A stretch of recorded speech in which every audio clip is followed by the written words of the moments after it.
This is my pegboard and here's how I made this.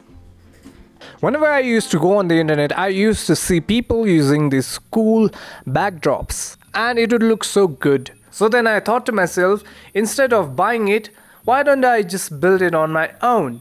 And the biggest point was I already had the materials that I needed to build this. So then I started with my hustle and then I started to take measurements and most importantly, drilling the holes with a hammer and a nail. Yes, you heard it right. I used a big hammer and a nail that was very pointy to make all those holes. And I exactly don't know how many holes are there, but I guess there are approx like 5,000 holes in that piece of aluminium.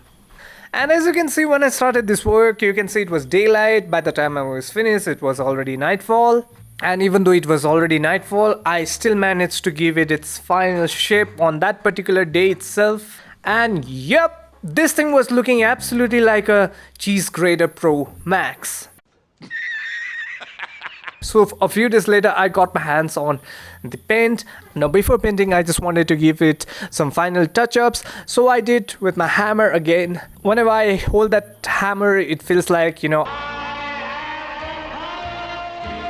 and then it took me around like 2 coats of paint to get this particular shade and it's looking absolutely stunning. And then last but not the least, for the hooks, what I did was I already had bending wires, a huge bundle actually of it that was lying just like that at my home, and so I used it. And then what I did was I shaped the hooks in such a way that it would support the weight of anything that I put on. Just like as you can see over there, I have my most of the things are already out there on that pegboard. And overall, what I would say that making this pegboard was absolutely fun. I really enjoyed it and I'm absolutely satisfied with the result.